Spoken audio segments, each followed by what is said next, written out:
Welcome to Forging Plowshares, a community dedicated to cultivating the peaceful kingdom of God.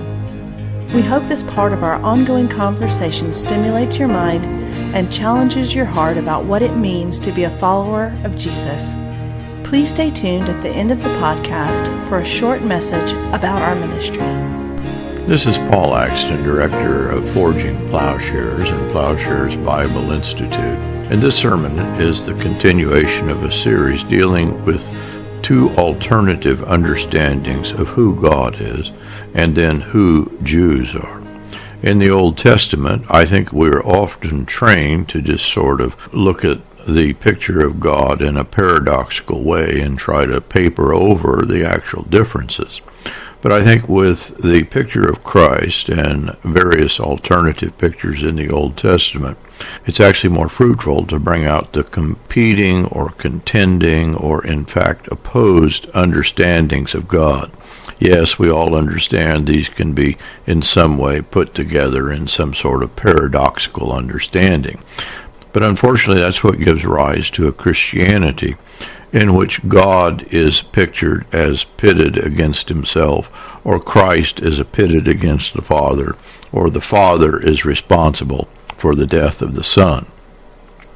In the approach of bringing out the differences, I think what we see is there's actually two very opposite differences that come into contention in the life of Christ. And in fact, Christ dies then on behalf of one understanding of God and is killed then by those who are promoting the other understanding. In one understanding, there is a retributive, violent picture of God that gives rise to the death of Christ. And in the other understanding, there is the picture of the regenerative, restorative, saving Redeemer that is nonviolent. It is these two understandings that are brought out by contrasting Ruth with Nehemiah and Ezra. Forging Plowshares is a non-profit ministry, and we greatly appreciate your donations, which allow us to continue our ministry of Forging Plowshares and Plowshares Bible Institute. Plowshares Bible Institute is one of the most in-depth seminary educations available, and it's affordable to all. Donations can be made on the Outreach International website, oionline.org, through PayPal or Simple Give. Our project number is FP3901. Select our project number when donating. But hope you benefit then from this sermon on what is a Jew and who is God. What is a Jew and who is God? Or who is God and who are his people? Not only is the image of God under contention in the Hebrew Scriptures, but the meaning of what it means to be a Jew. And the two issues are very much interconnected. There is a Judaism focused on pure bloodlines, linguistic purity, speaking just Hebrew, ritual obligation, like keeping the Sabbath, which presumes transgression in any of these areas results in God's punishment. In this understanding, the constant refrain is legal reform, separation, marrying only fellow Jews. Don't marry those foreigners. We have to rebuild the walls, both metaphorically and literally. Protecting, purifying, and preserving Jewish identity, and both the reform and the God who demands it are violent and retributive. On the other hand, there is a Judaism which presumes all people are invited into God's family, in which God takes on the image of a servant, as in Isaiah, or he's the Son of Man, as in Daniel, and which names even foreign women like Ruth as the truly faithful.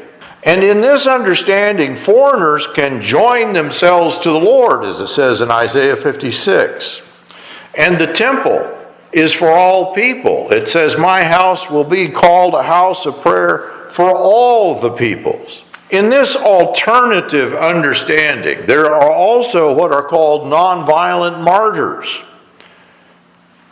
You know, we see this in the book of Maccabees, actually. Maccabees is a very violent book, but there's actually 1,000 people that die because they refuse to fight. They die a martyr's death. This is in the tradition of Daniel, Shadrach, Meshach, and Abednego, who refuse the king's orders, but refuse also any kind of violent resistance. In the same line is Ruth and Tamar. They're kinsman redeemers through birth and new creation. It's in this context that there is development of the possibility of what we encounter in the New Testament of resurrection, of new life, and of a non-retributive but a restorative God. This alternative Israel makes the work of Christ comprehensible. And it explains, I think, his crucifixion. It is the end point of two competing conceptions of God and Israel. And we can trace this in books like Nehemiah, Ezra, and this compared then to the book of Ruth. Nehemiah would not only rebuild the walls of Jerusalem, but after this exile, he would reestablish the uniqueness of Jewish identity. The Hebrew children, they're failing to learn Hebrew. And the people and the priests are not maintaining markers of separation in marriage.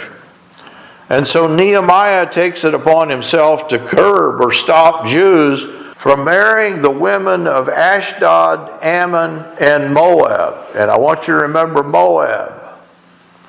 So he contended with them and cursed them and struck some of them. It says in Nehemiah 13:25, he pulled out their hair. He made them swear by God, "You shall not give your daughters to their sons, nor take of their daughters for your sons or for yourselves."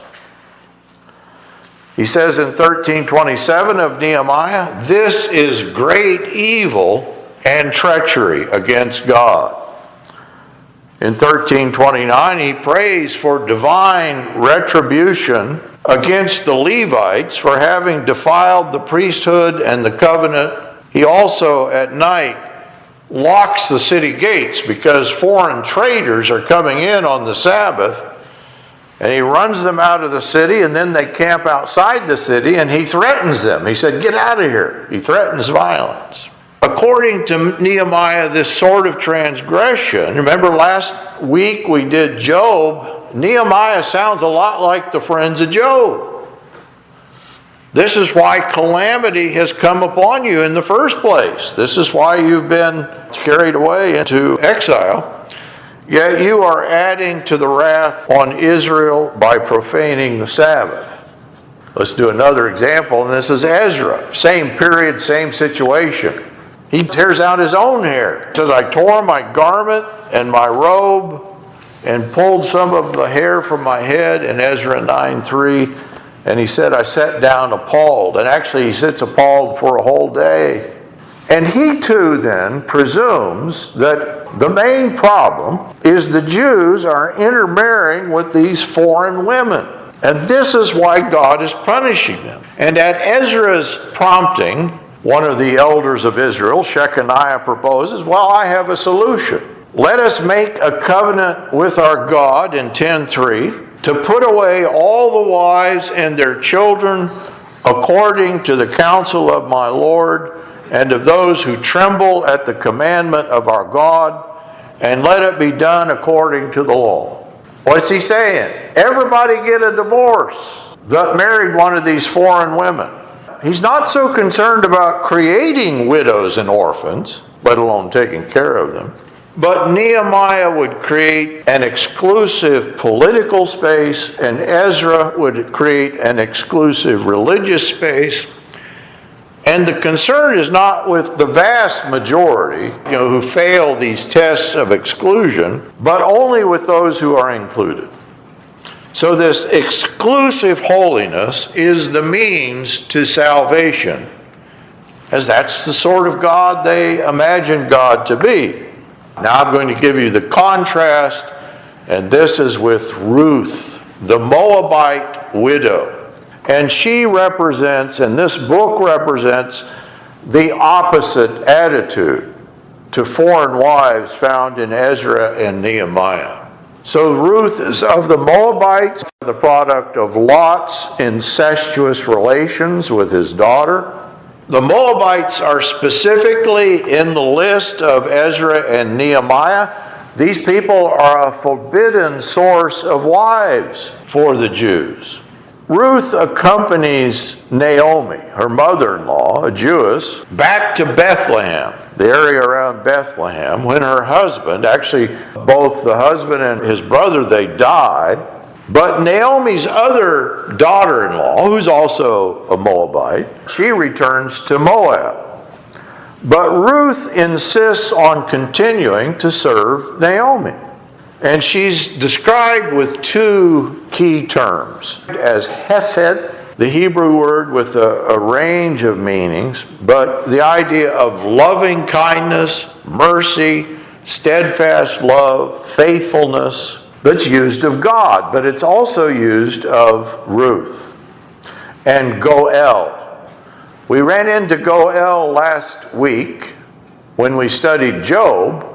And Job says, I know that my Redeemer lives. Goel is the word that he's using. And this is the word that's used in Ruth. And of course, I hope you're recognizing Jesus Christ is our Goel, our advocate, our Redeemer. Goel, a kinsman redeemer. And both Hesed and Goel are associated with the character of God. The God of Israel is full of steadfast love, Hesed. But also God is described as Goel, as Redeemer. And of course this is a messianic term referring to Christ. Goel, or this redemption, in Leviticus it describes the various situations. It may be redemption from out of slavery, from out of debt, redeeming property. Or in the case of murder, the Goel redeems by covering the spilled blood of the victim with that of the killer. But there's a special Goel that is there in Deuteronomy 25.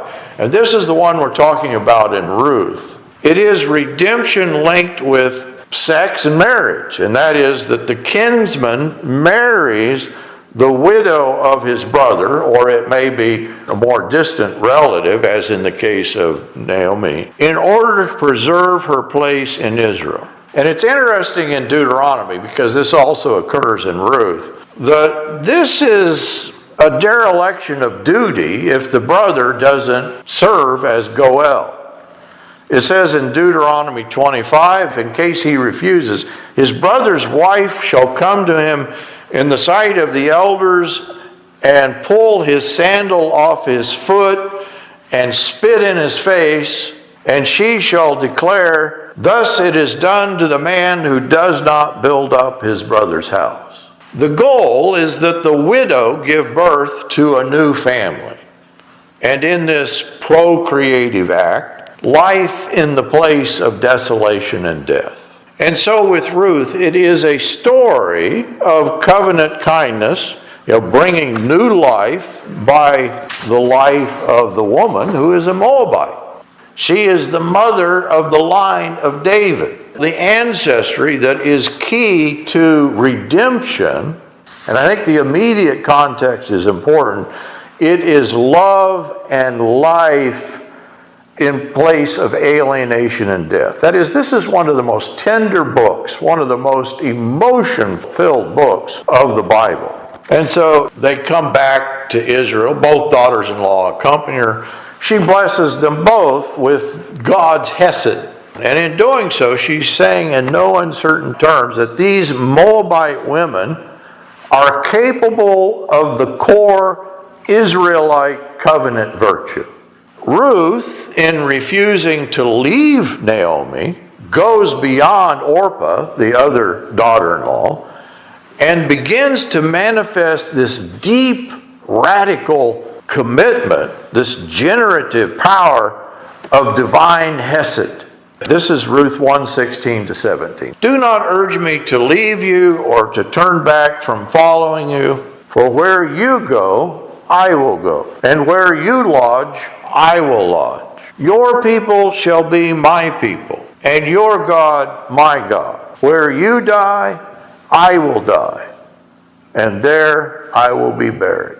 Ruth's deep commitment to Naomi reveals this divine-like character. And of course, we're getting a very different understanding of God in this process. Instead of God, being understood in legal, abstract terms, the divine realm in the book of Ruth overlaps with loving kindness experienced in personal relationship. Under Naomi's guidance, Ruth begins, and this is a little bit scandalous, she begins to woo Boaz, who is the potential kinsman redeemer, and he's very wealthy.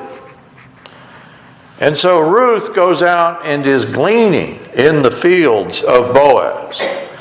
And of course, they would leave part of the harvest for the poor for precisely this purpose. They could go out and gather food. They could live by gleaning.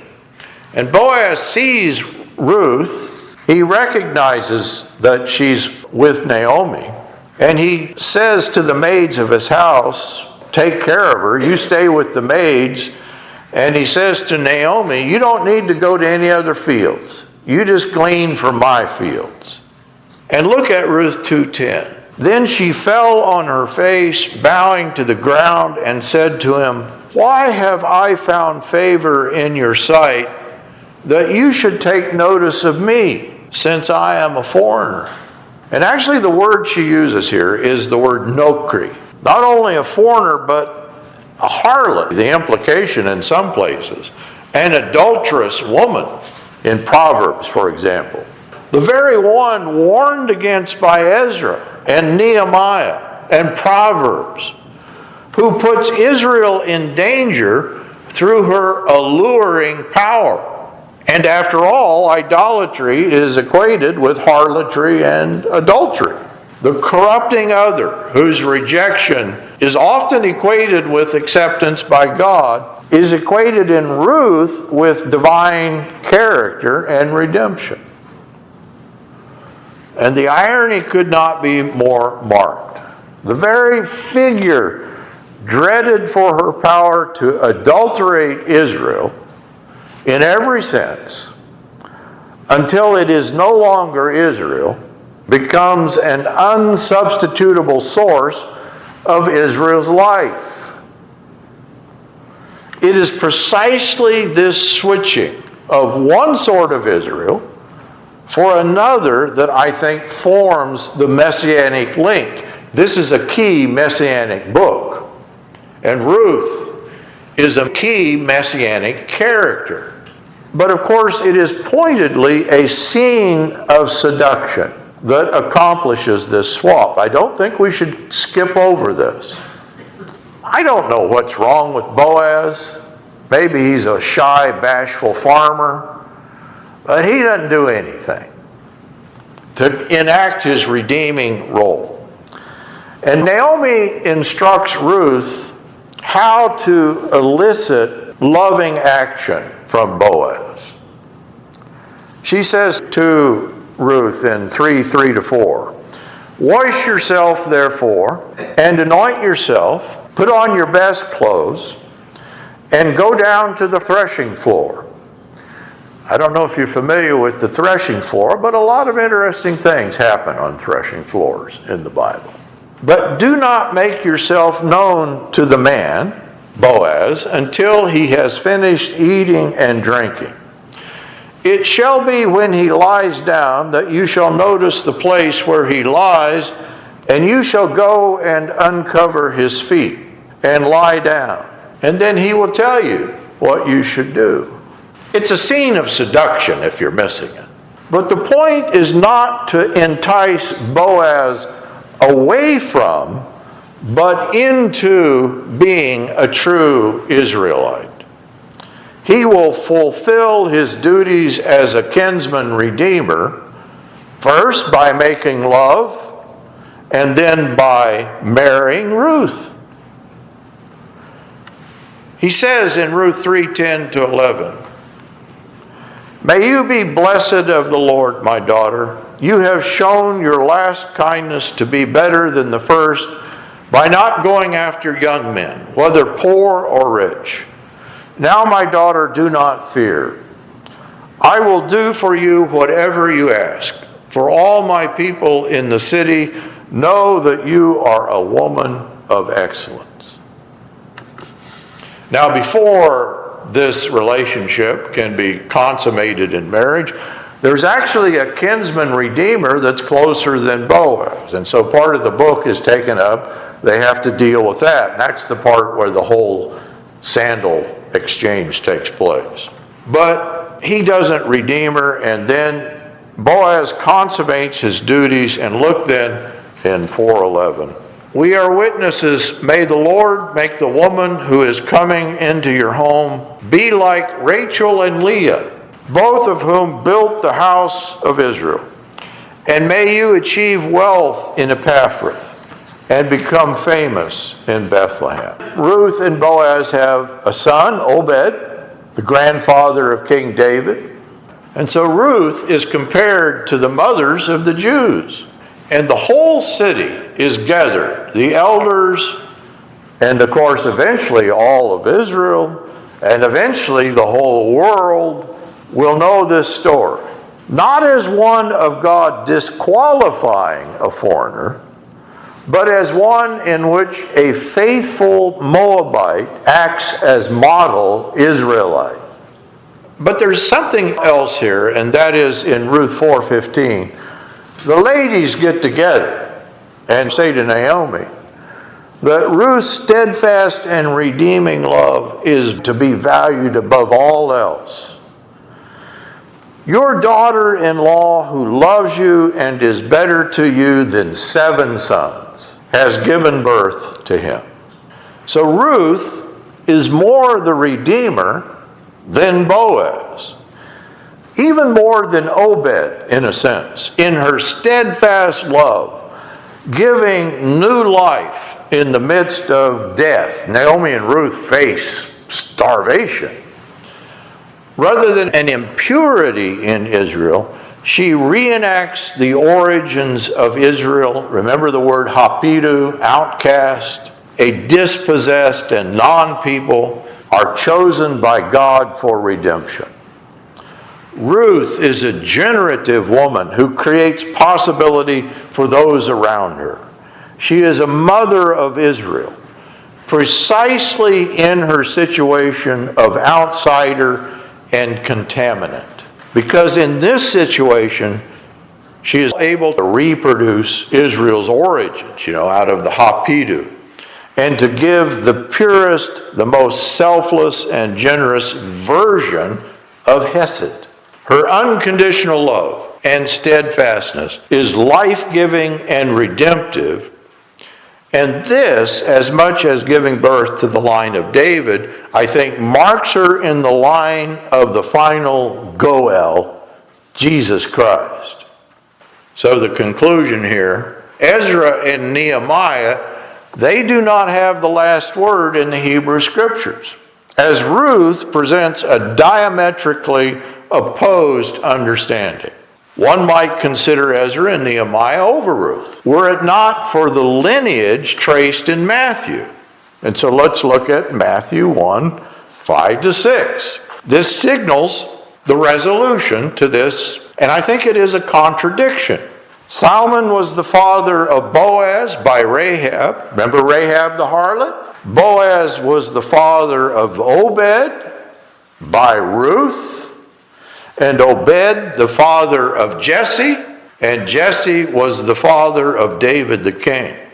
Rahab and Ruth, in a single sentence, indicate the gospel marks the demise of the Jew and God as conceived by Ezra and Nehemiah, and in many places, I think, in the Old Testament.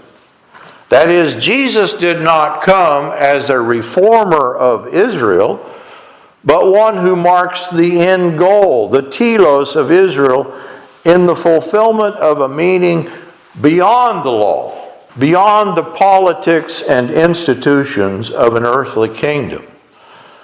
The Redeemer is not retributive, but restorative, through life-giving hesed, faithfulness, steadfast love. And this is the resolution, I think, to the contested identity of God and Israel. So the contrast is between an exclusive, violent God focused on a human remnant and an inclusive, peaceful God focused on all people and the cosmos. And the point in setting up a clear contrast is to avoid papering over the very different understandings. The very understandings that's going to give rise to the death of Christ. According to some readings, all this is just a paradox. That you have inclusion through exclusion. And according to this reading, the violent, exclusive, and retributive understanding is to be incorporated into its opposite, and which may miss that God is not on the side of those who killed Jesus. Imagining, it's not a contradiction, but simply a paradox. By showing there is a long lineage of two understandings. The point is not to meld them, but to make it clear that true Jews, true faithfulness, and a correct understanding of God are what is under contention. And this is what is being worked out in the Bible, but what is resolved in Jesus Christ. Forging Plowshares is a community dedicated to cultivating the peaceful kingdom by providing in-depth, transformative biblical and theological education and discipleship. If you have found this podcast valuable, please remember to share on social media. If you have questions about what you've heard, or if you'd like to learn more about how you can get involved with Forging Plowshares or even support this ministry financially, please visit our website, forgingplowshares.org.